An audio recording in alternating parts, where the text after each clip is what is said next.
My synapses are down. Your synapses are down. What's that mean? I kept... What, you don't get what I mean when I say my synapses are down?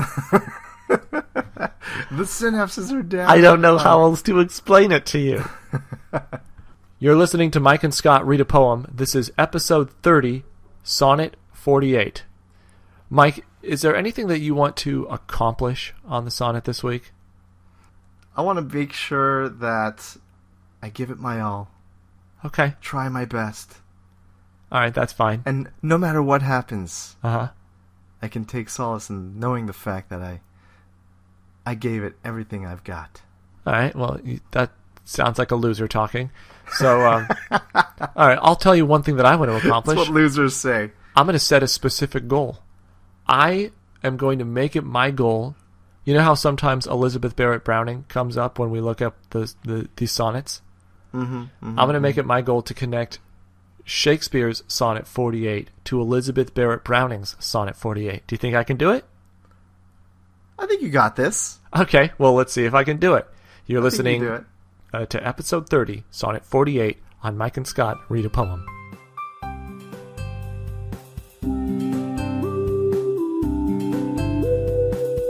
Okay, but what was the point here? Oh, the point was the people on your team that aren't good, they don't have to feel bad. Like, if you're not good Got it. at basketball, like, and you make a terrible turnover at the last second, it's like, you lost us this game. Like, people could feel... In cross country, nobody can go up and say, you lost us the game today. To the bad people. Maybe the people that are better, you do say that to. Like, It's all backwards. right. Or you say it to the people handing you the drinks in the middle of the meet. You made us lose this one. Yeah. Hey, where was my water on mile 2? You know, that was the wrong temperature. I need oranges. 64 degrees. I told you I want coconut water. No ice cubes in there. I need it to be chilled to that level. Do you understand what chilled means? Do not put an ice cube in it. Jeez, I'm running a race. Huge scene at the end of the movie. And No, you I won. stop. You placed stop first. It's like the tortoise and the hare. I stop in the middle of the race to complain about the water. Like, are you kidding me with this thing? And I'm almost able to catch up in the end.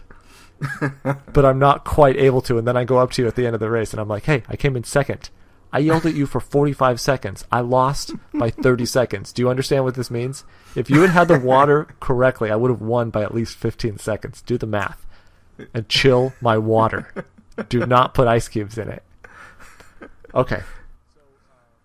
It's like I was trying to acknowledge that I had listened to you, but I just have no response. Yeah, a lot of problems. My dog just died. Yep. A lot of emotional things happen in a life. Oh. What is it today? Is it Lay's? Boulder Canyon Natural Foods. Kettle cooked, canyon cut potato chips. Wow. Totally natural. Who is this person that bought this? I know it was me, but... You don't like that guy? You don't like the guy who buys that? No. The guy knows that just the Ruffles has been working. Uh-huh. So what's he fooling around with this stuff for? Oh, got it. He knows what it's for. Can I see a chip up close? Well, if I pull out a chip, that means I'm going to eat it. Do you want to see the bag? No, I want to see a chip. I'll let you eat one. Okay, hold on. Let me see Sky. Let me see myself. Okay, there I am. All right. Oh, okay. That looks delicious. Man, that's perfectly toasted. Okay. Rating it's toasted. Baked. It's baked, right? Baked. Kettle cooked. Oh, kettle cooked. How do you... Even better. What does a kettle do for potatoes? It's just sweet, right? Kettle corn, kettle cooked. Oh, is that a trivia question? What is kettle cooked? Yeah. Okay. I thought that's what it meant. It just meant that it was sweet. But how do you cook it? To be honest, they probably cook it just the same way. They're not going to buy a brand new kettle, are they just for one test product? I'm saying, what is... It's probably just flavoring. What's the term? Because there's kettle corn, kettle popcorn. Yeah, so you're asking, like, what are they referring to? And they say... So you're saying it's the flavoring. I think it might be the flavoring, but who knows? Well, why would they say kettle cooked? Why wouldn't they just say kettle potato chips? Yeah, that's what I don't know. But, like when you say something is smoked... Yeah. It may not be cooked in a smoker, but they add a smoke taste to it. That's what I'm thinking. I'm thinking the chip itself, they probably cooked it the same and added some sort of a flavor to it that makes it taste kettle cooked. Okay, so let's just... Can we maybe look that up? Yeah, for sure. My guess is that it means sweet. So, that's what we have to look forward to if we can get through Sonnet 48. So the last sonnet, I don't know. Now, was it something like still dividing between... Oh, the heart and the eyes were helping each other out? Yep. Okay, so let's see what Sonnet 48 is. Mike and Scott, read a poem. Sonnet 48. How careful was I when I took my way, each trifle under truest bars to thrust, that to my use it might unused stay, from hands of falsehood in sure wards of trust. But thou, to whom my jewels trifles are, most worthy comfort, now my greatest grief, thou best of dearest and mine only care, art life the prey of every vulgar thief. Thee have I not locked up in any chest, save where thou art not, though I feel thou art, within the gentle closure of my breast, from whence at pleasure thou mayest come and part. And even thence thou wilt be stolen, I fear, for truth proves thievish for a prize so dear. All right, is he upset at something, or is he, I don't know, exclaiming how great something is? I don't know. I got a little lost. Yeah, there's a lot of words in this one. Yeah. I feel like I have to go to the complete top on this one again. Let's do it. This one scares me right now. Yeah, do you have anything so far? If he's feeling upset and angry, Yeah. I have no idea really, then I think there might be something about like what people, the way that you come across to people versus the way that you really are. Yeah. But I could be way off. Yeah, I feel like there's some sort of heartbreak. Maybe I put my trust in you. Yep, just from the very top. Let's do it. How careful was I when I took my way, each trifle under truest bars to thrust, that to my use it might unused stay from my hands of falsehood in sure wards of trust. Some sort of legal words again, wards of trust. Under truest bars to thrust. What does that mean? Each trifle, so each little insignificant thing. He says, how careful was I when I took my way? Okay, so, I mean, if I translate that straight, it just kind of says, I was super careful when I started this journey. Like when I, but we don't know, is it like a journey that he went on, or is it life? Yeah, some sort of, when I made this decision, when I took some sort of life path. Okay. Yeah. Each trifle under truest bars to thrust. So every hurdle that I came across in this journey, under truest bars to thrust. Maybe that means like I threw it aside, or I threw it in jail. Yeah. So I just I made sure that this was the right path to take. What are truest bars? As you said, like if it interprets the way you were saying, like push something aside. Mhm. It's like maybe, yeah, like it puts all doubt behind bars. Or is it, could it possibly be like a musical bar? We'll see. It's the only other kind of definition of bars I could think Yep, of. those are the two bars. And chocolate bars. Yeah, could be chocolate bars. How I compare thee to a chocolate bar. That to my use it might unused stay from hands of falsehood in such wards of trust. That to my use. Okay, what's to my use? I think, so he hasn't mentioned what it is yet, Yes. but I think he's saying, when I first started this journey, I was super careful. I didn't trip on any hurdles on the way, because if I had it when I was young, it would have gone to waste. But maybe it would have been better in some other hands. And I don't know what it is yet. So in sure words of trust, yeah, like I was waiting until the right moment to choose my way. From hands of falsehood, I mean, he's saying, what gets insured from hands of falsehood? From hands of falsehood, Yes. in sure wards of trust. So it's taking it from wards, from hands of falsehood. No, you don't get it. You're not going to use it. Yeah. You're going to be a ward of trust until there comes a time where you could use it. It's some sort of like you're holding some sort of magical love power in your hands. And I'm not going to use my magical love power until I've found the right person, and then I will release it. Imagine if he's talking about his virginity here. Sounds weird. Yeah, no, but I guess that could... But it's okay, so like I was careful in the beginning, like maybe when I was young, didn't really stray. So when he says that to my use, it might unused stay, so I wouldn't break it. From hands of falsehood, ensure wards of trust. Yeah. I don't... Who knows what it could be? But maybe, See, hopefully he'll really, tell us. It does fit what you're saying. It would be a shock if he was writing about that. Based on what he's written about in the past, it would seem like a completely different narrator all of a sudden.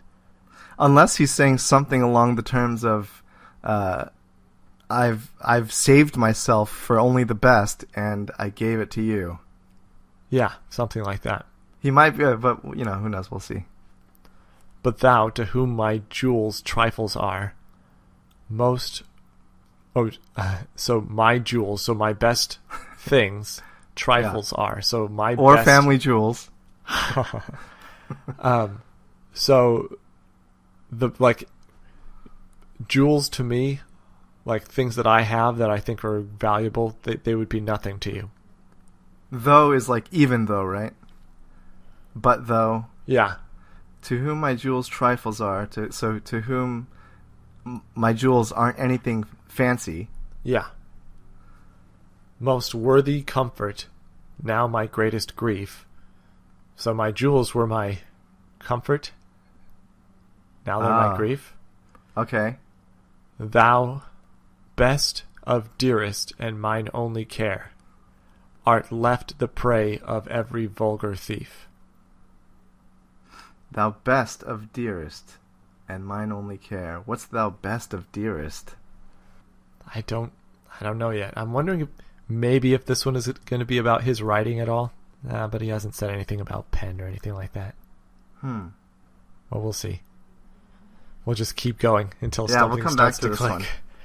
Thee have I not locked up in any chest, save where thou art not, though I feel thou art, within the gentle closure of my breast, from whence at pleasure thou mayst come and part. Thought it was going to get better the second time. Yeah. Okay, thee have I not locked up in any chest. That's... So I haven't saved you for anything. Save where thou art not. So except for where you're not though I feel thou art. But I feel like you're there. Yeah, like these thoughts don't mesh to me. I don't know what the progression of thoughts are. Okay, okay. So within the gentle closure of my breast means within my heart, right? Yes. Within the gentle closure of my breast, from whence at pleasure thou mayest come and part. So you can come and go at your own pleasure. Into my heart? Yeah. Okay, so now that we know that he's talking about his heart and the fact that somebody has the pleasure to come and go, or they're welcome to come and go as they please. I just wish it didn't say save where thou art not, because that part I don't get. Because if he just said, I have not locked you up in any chest, then it could be like, I haven't locked you down. He's in past sonnets, he's referred to his his chest. His heart as a chest or a closet. Or a store. Or a store, yeah. So maybe, wait, thee have I not locked up in any chest except for where you're not, though I feel you're there within my heart. So he's not there, but he feels him there, and he's able to come and go as he wants to. Is that a good thing? Thou mayst come in part. That's hard to tell. From whence that pleasure could just be to your pleasure. Well, let's see what the couplet has to say. Please, couplet, just help us out. Just this one time, we need your help.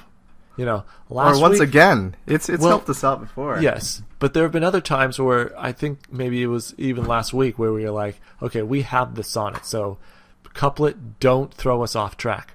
This week, we need the sonnet to get us on track. Help me finish this analysis, couplet. Here we go. And even thence thou wilt be stolen. I fear for truth proves thievish for a prize so dear. Ooh. I have a comma after fear. Do you have that? No, I don't have a comma after fear. Huh.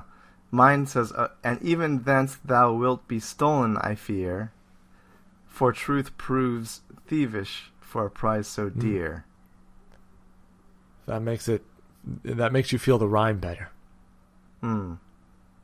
So, for truth proves thievish for a prize so dear. Okay. So what's the truth proving for? Okay, you have a theory? Here's my theory, yeah. Okay, he says, and even thence thou wilt be stolen, I fear. So, even when you are in my heart, or with me, I'm worried that you're going to get taken away. I'm going to lose you. Because truth, when you find out the truth, it robs me of my ability to be with you. Yes. So I have you in my heart, and then so it makes me feel like I have you. But and I'm scared that I'm going to lose you. Because the truth is that the truth is going to steal this image away from me. Yeah. Maybe the truth of the fact that they're not really there. So even when I've got you in my heart, basically I'm thinking of you and loving you.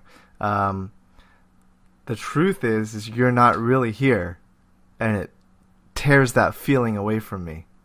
Yes. If only it wasn't for the truth, I would have the best life. But yeah, because you would basically live in whatever whatever you could imagine up. The Matrix. Yeah. Yeah, you'd be a battery. But what was all that stuff in the beginning of...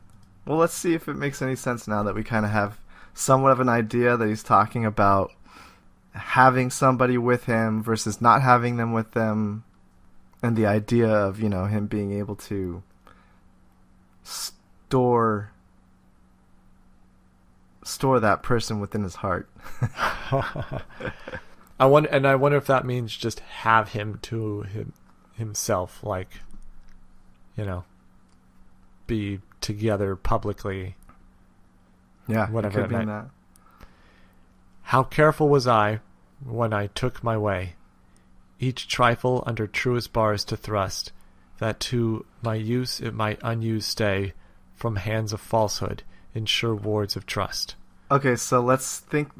What if he's talking about, the fair youth's heart or love? So he was careful with it at first. Yeah. Oh, each trifle has to be unused by false hands. So every little problem, I was able to push it aside so that I wouldn't act on it. Could he be talking about all the temptations? Something like that. So maybe when I was young, I had a lot of temptations, basically take me away from you. But I threw those temptations aside so that my love can stay unused, most likely for the fair youth. Yeah, and so now my jewels are trifles to you and not bringing me much comfort.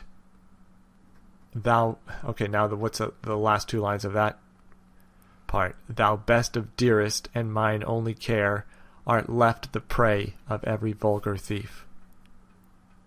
Okay, every vulgar thief is probably people trying to take him away from his love, right? Yeah, or people who are from this perspective. Yeah, people that are looking for love from him.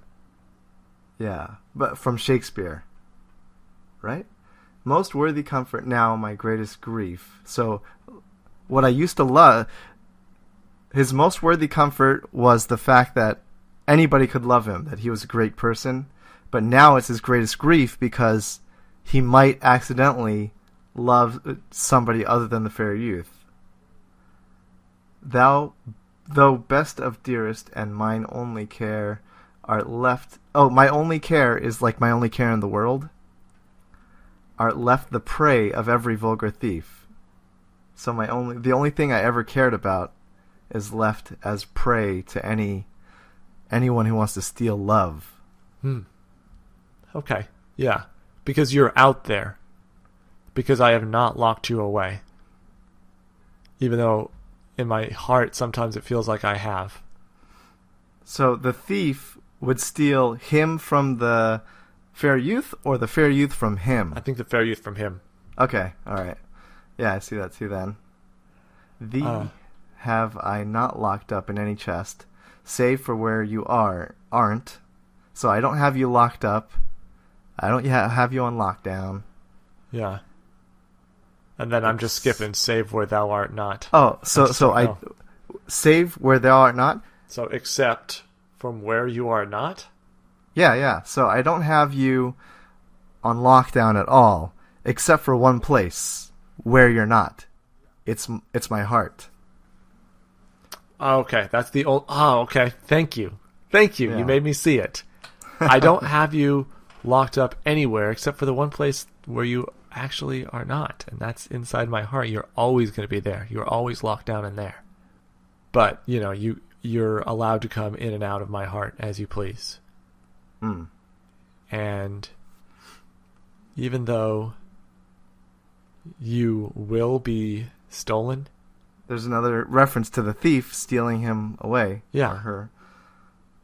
For truth proves thievish for a prize so dear. Maybe the truth is that, he's so beautiful. The fair youth is so beautiful. That's the truth, and that's what's stealing him away. That's what's getting him stolen away. I'm feeling good about this. Remember those sonnets that were about, don't be friends with me in public because I am going to bring you public disgrace? Yeah. I wonder if that's creeping in here. I was thinking a little bit about that too, especially when we got to truth, because when he talks about the truth proves thievish, all I could think of is my old tabloid analogy. That basically Shakespeare's his reputation is run throughout tabloids. Yeah, everybody knows what's going on in Shakespeare's lives. Yeah. in the people in Shakespeare's lives, like his whole He's community. like Brad and Angelina Yeah. of his day. That could be.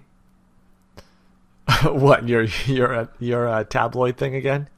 Well, no, like what you were saying, that there could be a little bit of that "you can't be with me in public" kind of thing. Yeah. But we can be together in private, but or Yeah. maybe it might not even work because of who I am or what I do. Yeah, I was so careful when I chose to really fall for somebody, and then Oh yeah, so think of it that way. So the trifle yeah, is temptation, like we were saying earlier.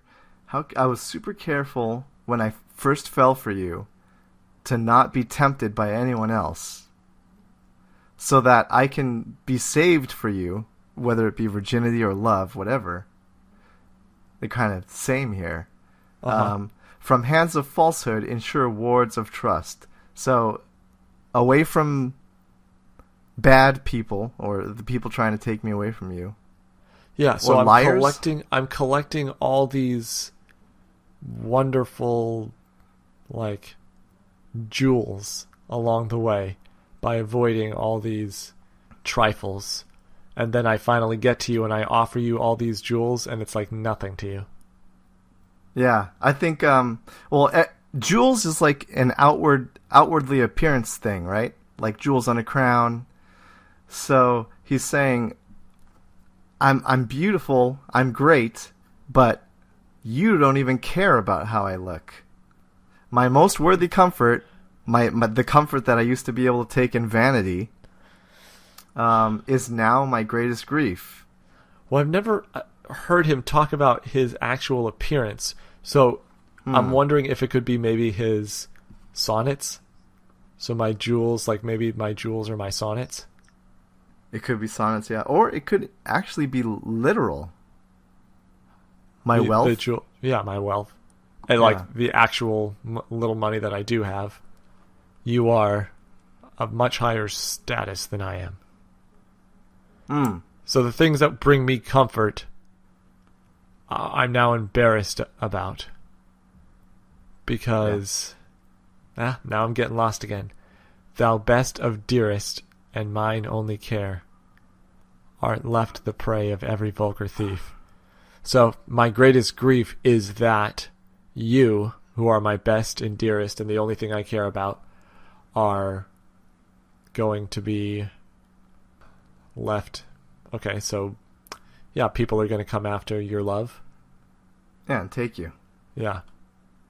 Because I have not locked you. Okay, I felt good at the end of it by the whole locking on the chest thing, but that was the first time we tried to connect the two halves. I think the main theme of this poem is that he's bringing the fear of infidelity into the equation here. He's got a fear of either cheating on somebody or being cheated on, or a fear of loss, of losing his love. And you know what? We did talk about, I mean, he did write about that, about how the fair youth stole one of his lovers. So maybe the jewel is one of Shakespeare's lovers. And they just, it was just a trifle to him. And she was my, greatest mistress, and now the thing that makes me saddest. And I think we came up with a pretty good synopsis of how we feel this is. I mean, good enough. Do you even though it's still, this is just so clunky. Yeah, it's not really. We don't really have a sound. There's no way we can get higher than a B- this week. Let's just see. So we're throwing in the towel here on Mike and Scott read a poem. That was the first real throwing in the towel. It's just so hard. We have a solid theory, though. We'll see. Okay. Throwing in the towel, but we'll be right back with the. Of course, we're not actually. Oh, look at this, Sonnet 48. We're throwing in the towel, folks. See you later. That's the end of this podcast. That's the last podcast we ever publish. Yeah, that's how we should end the last when we do Sonnet 154. in the middle of it, we're like, you know what? We're going to leave this unfinished. And like, we never even finish. We just start to interpret the sonnet and then we stop in the middle of it. And it's like, man, did you hear the last episode of Mike and Scott read a poem? It's very... I didn't like it.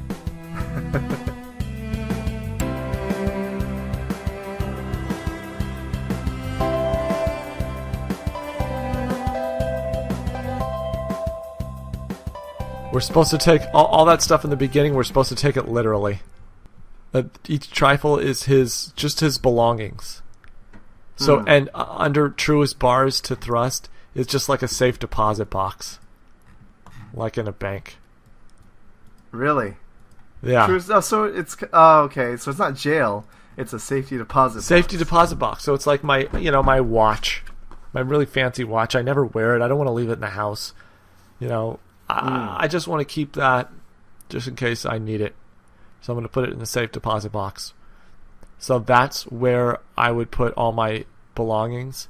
But you are now my greatest belonging of all.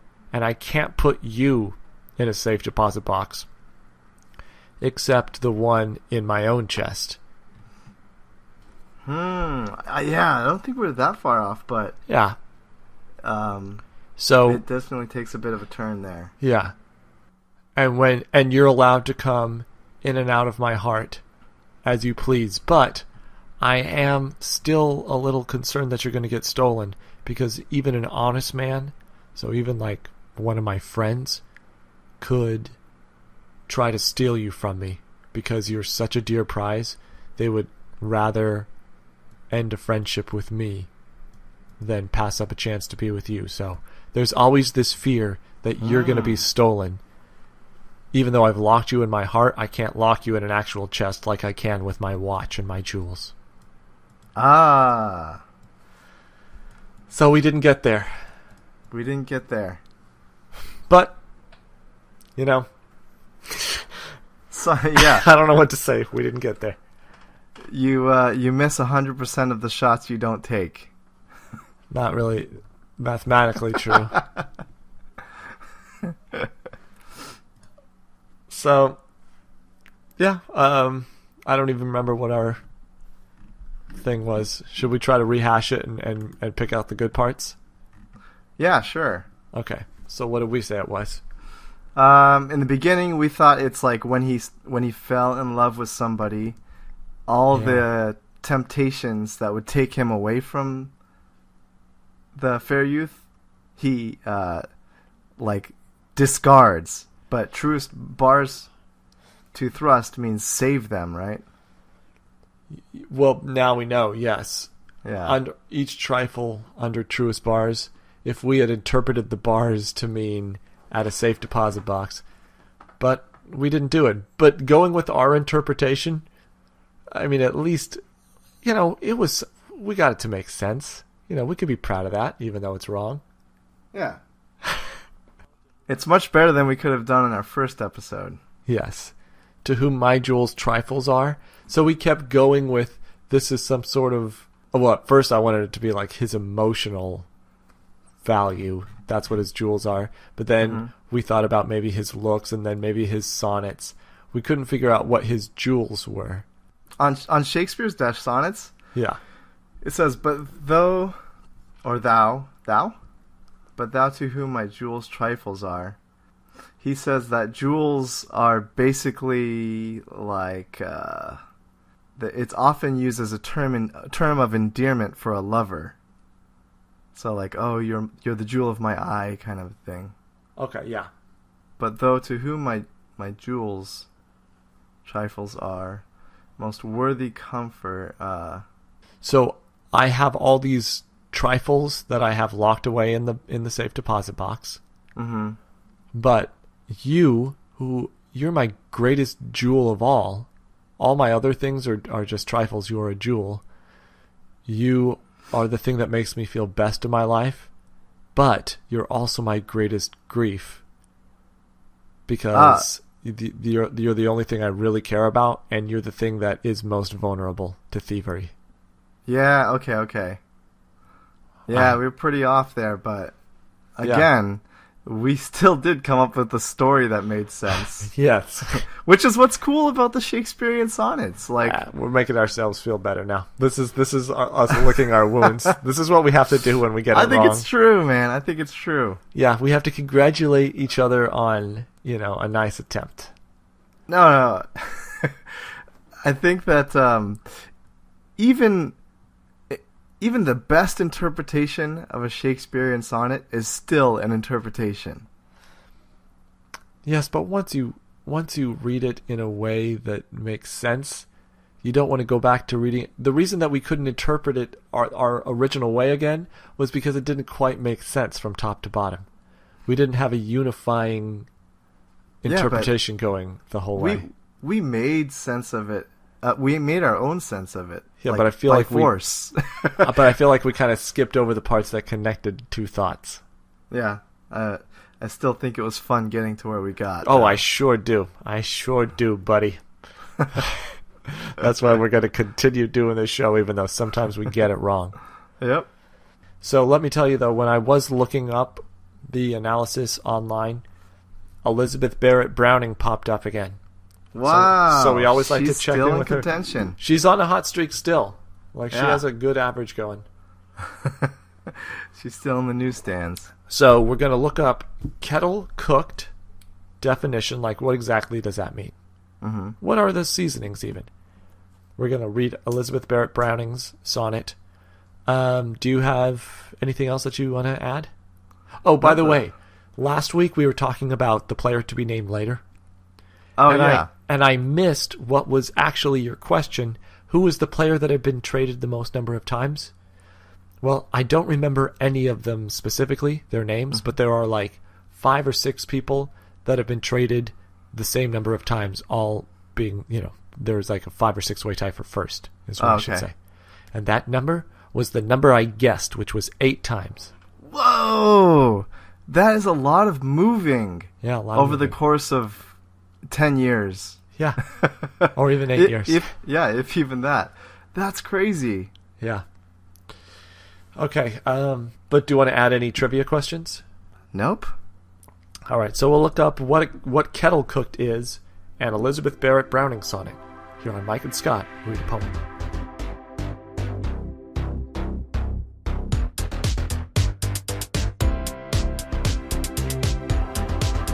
What are you getting for kettle cooked? Oh, it's a process of cooking. But have you looked up kettle cooked chips? Yeah. Because it says here, whether or not every bag of potato chips sold as kettle chips has actually been made in small batches is dubious. Kettle chips have really come to mean any chip with a non-uniform shape, a real potato flavor, and a thicker, sturdier texture. Ah, okay. So it's not that sweet flavor like kettle corn. Yeah, I wouldn't call these potato chips sweet, but they are darn good. They're definitely thicker than like a Lay's crunchy potato chip, right? A Lay's, yeah. Yeah, it's like thin classic. It's like you put a D at the end of Lay's. Did I? It's like the process of making something into Lay's. He lazed it. Man, that guy really lazed out that running back. Yeah, he turned him into a Lay's potato chip. That's the really thin kind of potato chip. Here's the biggest twist ending ever. There is no Sonnet 48 by Elizabeth Barrett Browning. She stopped after like 44. Whoa. So just because it's a Google search term, everybody, does not mean that it's actually a sonnet. Google search terms do not sonnets make, as they say. But, if there's thousands of people out there searching for her sonnet, it might just be that people are hoping that there's a Sonnet 48. It'll make it into a reality. Yeah. People will be even though her last sonnet was 44. But people will start believing that there is a 48. Yeah. And then people will start publishing works and they're like, I think this is a fraud. And then people will be like, no, actually I think this is truly one of them. And they've given up on 45 through 47. Those are lost forever. They're like the lost Nixon tapes. Yeah. It's when Elizabeth Barrett Browning was saying very top secret things that are just too much. The government blacked out the lines. Yeah, they've been redacted. Sonnets 45 through 47. Redact that. Yeah. We're going to keep them away under wraps. It's in like a safe deposit box. Nobody's going to get that. But then all of a sudden comes Sonnet 48, the dearest sonnet of all. So, the government's not going to put that in the safe deposit box. It's going to let it go free, but it's going to keep it away in the safe deposit box of its heart. And it's going to be the most vulnerable, and the government's going to feel so scared that it's going to be stolen. But how does the sonnet end? That's the deal. That's what you got to deal with. It ends with because even very truthful people would turn. Yeah, the truth will thievish for a prize so dear. They would turn to very wicked lifestyles all of a sudden. because it's so nice. Yeah. So that is how Sonnet 48 by Elizabeth Barrett Browning is like Sonnet 48 by William Shakespeare. Even though it doesn't exist yet, that's, the emotion is clear. And that's all that we could promise. That's it. Is to make folks. some sort of connection between Elizabeth Barrett Browning and Shakespeare each time we set 48. out. Yeah, that's all we promised this week. You didn't know that, but we're gonna. That'll get real tired once we get to like Sonnet 100. Well, that's why we'll just put it in the intro this week. So it'll be like, I promised to do something. Compare Sonnet 48 by Elizabeth Barrett Browning to Sonnet 48 by William Shakespeare. Okay, We'll put it in there prophetically. All right. So that's all we have time for. So we're going to pretend to end the show, and then Mike's going to give us an American Gladiator. Here on Mike and Scott read a poem. We're going to pretend to end the show. Yeah, and then this is our encore, where you give us an American Gladiator.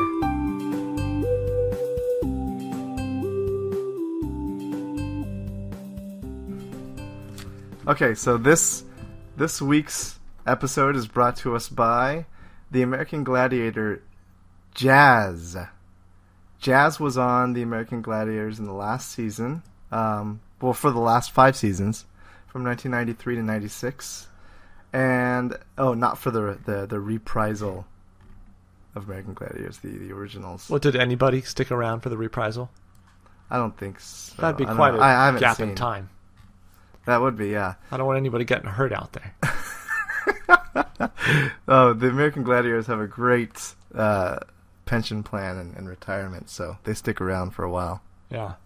Her name is Victoria Gay, and she's a very, very strong, very fit, muscular black woman who is widely regarded as one of the best and most physically fit contenders, gladiators on the whole show. Yes.